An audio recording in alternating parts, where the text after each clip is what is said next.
Welcome back, guys. This is a late night talk episode 3, and I first want to talk about well, I just heard recently that the Jacksonville Jaguars just extended Trevor Lawrence, and all I gotta say is, Jerry, the price just went up.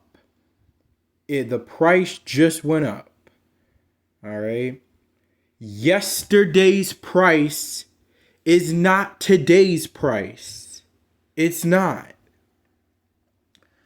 So, yeah, Jerry, and we already know that Tua, his new contract hasn't been, negotiated yet. Or just hasn't been done yet. But I said that they're going to get Dak's contract done by August. But now, with the unexpected happening of Trevor Lawrence being extended, which outside of 2022, he hasn't really shown me much of anything that he deserves to get a new contract. I mean, what are the Jaguars doing? But I mean, it is what it is. But we know that Dak Prescott is way better than Trevor Lawrence. Don't let that regular season matchup in 2022 fool you. All right. I mean, it was, hey, stuff happens. But that doesn't mean that Trevor Lawrence is better than Dak Prescott just off of that one game that they had against each other. But, I mean, look, I've been saying it for a while that it's going to be 59 million. That's what I said. We owe him 59 million. Well, how about this? We give him 59 million a year. Now, I said 3-year, $177 million extension, but obviously that's probably not going to happen. It's going to be more like a 4-year deal. Probably not 5, because again, Dak Prescott, like he did on the first contract, does not want a long-term deal. Wants something more like a 4-year deal. Even though 3 years is even shorter, but it is what it is. But I still think it's probably going to be 59 million. And something that the Joneses tend to like to do, they like to do things at the last minute because they want their players to be the highest paid going into the season. That's kind of basically how they roll. That's why CeeDee Lamb's contract hasn't been done yet. That's why Dak Prescott's contract hasn't been done yet. Micah can wait. All right.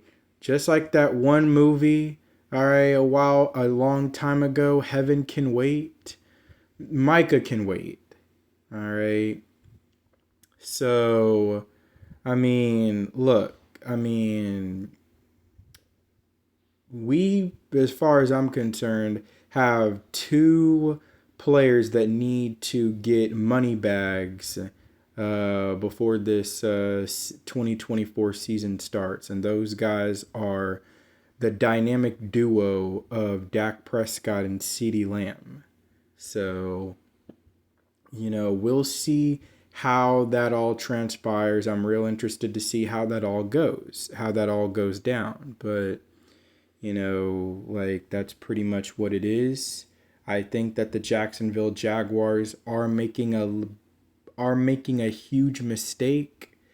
I felt like even before he got injured last year, which is always a no-no, all right, to, pay a guy after he just got hurt, even though it never sidelined him for any, extended period of time, you could tell that he was clearly not 100% and he was hobbled out there. So my issue is that I think that the Jaguars made a huge mistake. I would have just let him, let this, rookie contract ride through before wanting to even think about a extension. But, I mean, look, everybody does business differently. Everybody does business the way they want to do it. Sometimes if you want to keep a guy around, sometimes you want to keep him around right away. But I just felt like that shouldn't have been shouldn't have been the due diligence that the Jaguars should have made. But that's why I'm not the GM. So, but that's pretty much, what that was, that I wanted to talk about. Trevor Lawrence got extended, and now the price just went up for Dak Prescott. So, um, that's pretty much, what that, needed to be, talked about and discussed, because we know the whole situation with Dak Prescott, whether or not he has a future, in Dallas, after this year. And obviously, we all know that that's definitely the case. He has a future in Dallas even after this season's over. I promise you, we're gonna get a deal done and taken care of for him, by this August.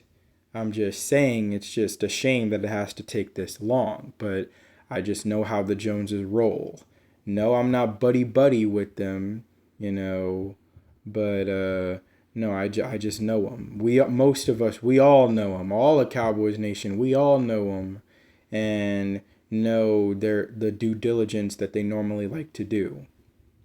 But either way, that's pretty much, what I needed to say about that as far as Trevor Lawrence getting extended. And now, Jerry's going to have to pay Dak even more than he probably bargained for, initially before the Trevor Lawrence extension. Another thing that I wanted to talk about, there's a lot of talking heads. There's a lot of people out there this entire off season, really, that have been talking about Trey Lance this and, how he might be the QB2. I mean, sources say that Trey Lance is not officially the QB2. He would have to show that in the preseason, but it's the way he's been looking, in off season, in his workout and training, that he looks like the QB2. And he just has to solidify that, of course, and execute out there on the field come preseason. And I will say that I watched a video of Cowboys Fan Talk last night. Matter of fact, right after I got this video, right after I got last night's late night talk episode uploaded, I watched a Cowboys Fan Talk video and him basically talking about, the whole situation of Trey Lance, might have the quarterback 2 job. And he basically wanted to break the silence and say, look, the second best quarterback on this roster is Cooper Rush. All right. That's just what it is. The second best quarterback on this roster is Cooper Rush. And look, I don't want to make this a conception that, Cowboys Fan Talk just hates Trey Lance, like he's a hater. But I don't know why he speaks so low of Trey Lance when you haven't even seen him. You technically haven't truly seen him run the offense. You don't know how good or bad he's going to be. You're just already jumping to conclusions that he's a bad quarterback, that he's a sorry quarterback. And I'm going to tell you right now, I don't believe that that's the case. Some people, some audience that are watching this video, y'all might not like me for this, but Trey Lance is the second best quarterback on this team. We're hearing, of course, a lot of, sources and a lot of positives about Trey Lance through the off season and through mini camp and stuff like that. He's also taken, second team reps and not Cooper Rush. And that's already showing a little bit of a foreshadowing, maybe a hint. But that's not even the thing. That's not even really why I think he's the second best quarterback on this team. That's not even the reason. He's the second best quarterback on this team because I still believe that he is a project. And look, sometimes projects can be great or good. I'm going to say good. Projects can be good. Like, I'm not going to sit here and act like, we're not going to sit here and act like all projects, like, that's already a bad sign. No, projects can be good, And for Trey Lance, he's in the best situation he can, for us at least, is in the best situation he can be in for us right now, taking, reps, second team snaps, and trying to learn the offense, execute the offense, and, work his way up to becoming the second quarterback on the depth chart. And once he's being given the opportunity during the preseason, we saw him as a starter. Okay. And look, the fact of the matter is he showed a few flashes. He did. He showed you that knack of, great mobility that he has to be able to move. And obviously, as a quarterback, even when you have mobility and have the ability to use your legs, it's also about knowing when to use your mobility, knowing when to move, knowing that instinct. You see, Tony Romo, when he was our quarterback, he was phenomenal at that. Having that instinct to know when to move, knowing when to slide out, slide here, like he was a master at that. And, so being able to run and having the ability to use your legs is great and all, but it's also about knowing when to use it, knowing when to move out of the pocket. But at the end of the day, he's still a young kid. He'll learn. And he's got all the tools to carry and transition that over just with the mind. Just with the mind. All right? And I kind of already know this answer, but if I were to ask y'all, would you rather have a quarterback, even if it's a backup, would you rather have a quarterback that can run the offense? He doesn't really change your offense. He's not a game changer, an impact player. He just can run the offense, and that's all he's good for. But he lacks arm strength. He can't throw a deep ball, and he can't move. He doesn't have any mobility. He can't run. When we played the Eagles back in 2022 in that Sunday night game, the Eagles exposed him. They did. The fact of the matter is, fortunately, Dak came back the next week, but I'm just saying, they exposed him. They did. And that, they understood exactly what his tendencies were and understood what he's not good at and what he is, but mainly what he's not good at. And they exploited that. And Cooper Rush really, really struggled. And it was the first time that he looked mortal in some Cooper Rush supporters' eyes. But look, Cooper Rush was good. He's solid.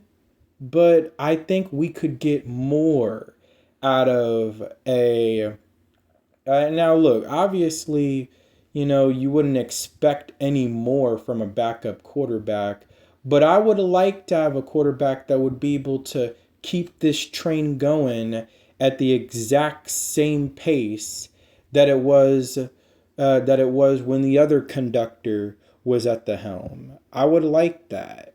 And to say Cooper Rush kind of slowed our offense down a bit. So, I mean, he won, but he definitely didn't do anything to really push our offense, to a great level, like he certainly did not do that, but I guess he won. But you have a quarterback who, by the way, you traded a fourth round pick for, not a whole lot, but the fact of the matter is you traded for him, and you're trading for a guy who does have good upside to be that guy who can, step up and become the second quarterback. And if Dak goes down, knock on wood, you have a quarterback like him who can very well be able to step to the plate and still keep this train moving at the same rapid pace, rather than another conductor who could come in and slow the train down a little bit, even if it's going at pristine condition. So, I mean, that's my thing, is that Trey Lance has all the tools. He just has the whole off season, training camp, mini camp, training camp, and all to learn the offense and then transition it into when preseason comes along. And the fact of the matter is, I don't know if that offense that Kyle Shanahan runs really worked for Trey Lance. I don't know if it did. You have to have a quarterback who's a quarterback that has super IQ to run that offense. And maybe Trey Lance is just not that guy. And there's nothing wrong with that. There's plenty of quarterbacks that don't have super IQ, but they rely heavily on their physical gifts and athleticism, and that's how they're able to make way.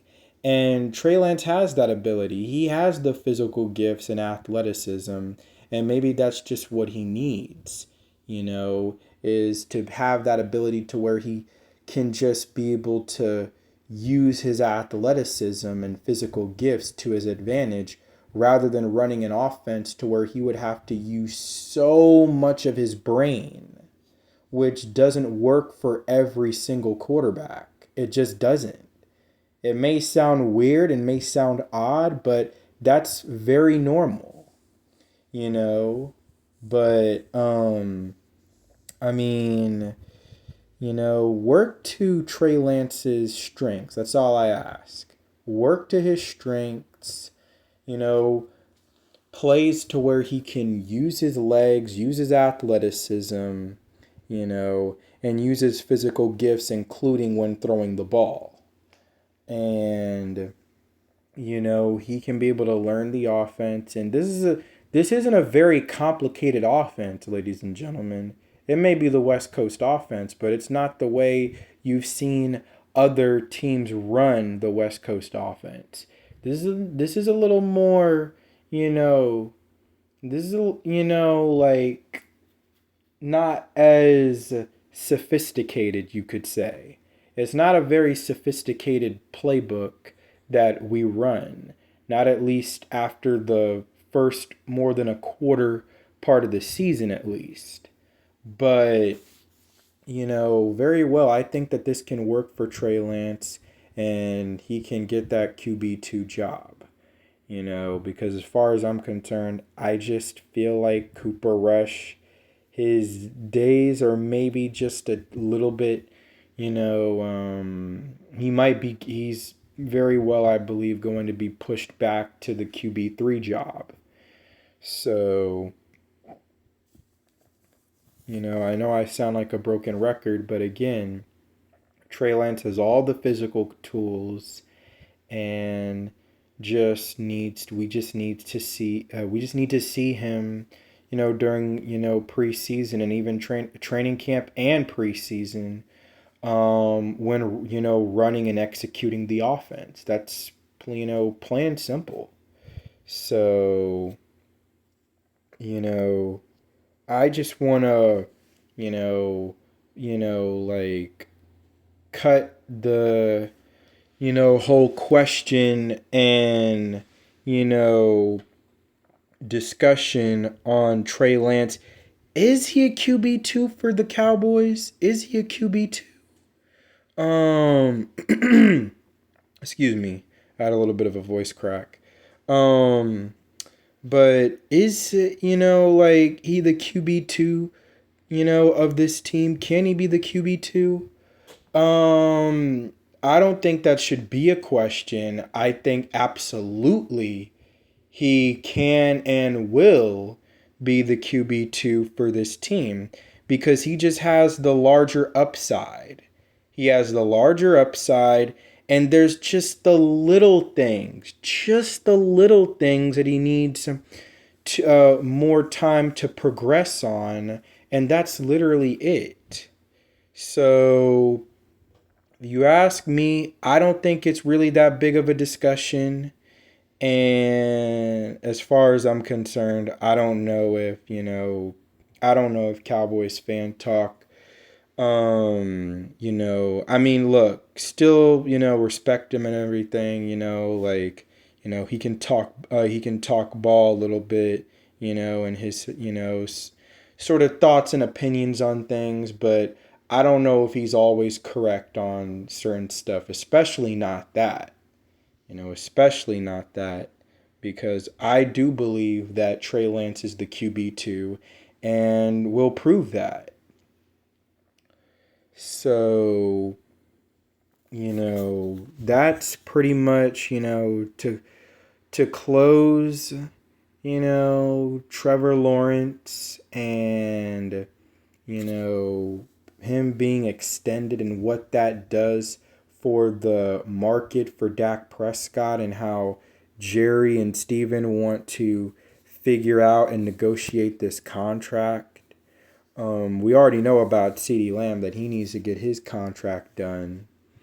And, then the talk about Trey Lance, whether or not he is solidified as our QB2. Obviously, it's not solidified. Probably not, but I'm just trying to say that I think he will beat out Cooper Rush and become the QB2. I know this seems like such a you know like this seems like such a meaningless thing to talk about, a QB2, a guy who's going to be the second quarterback on our team. But the fact of the matter is, look, there's always that low percentage chance, a small chance that, the Joneses drop the ball and we end up losing Dak Prescott after the 2024 season is over. So you got to have somebody who can step up, and, be the future. And again, like what he can provide for us as a substitute if things go bad. And also what he can provide for us in what he can provide for us in trade value. If he goes out there and he plays very well in the preseason, you might have some teams out there that'll be like, hey, they have Dak Prescott. that kid obviously doesn't want to just sit and rot on the shelf. So maybe we should try to see if we could offer some trade value, some draft compensation to the Cowboys to get Trey Lance. That's also always a bright idea and an idea that everybody should, have in their mind as well.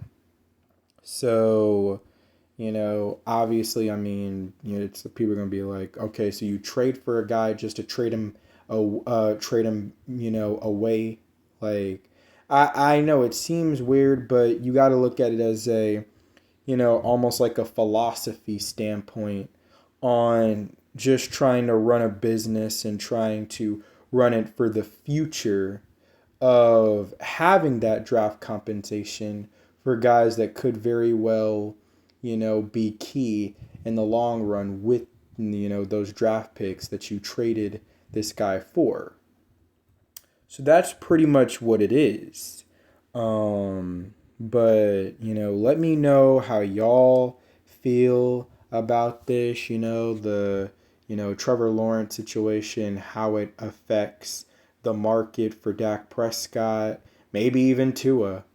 You never know. And then the silence that needs to be broke, on Trey Lance, on whether or not he can be the QB2 for the QB2 and is it solidified. So, yeah, that's pretty much it. To all my audience and to all of Cowboys Nation, this is Late Night Talk, Episode 3, and this is Mr. Cowboys Fan.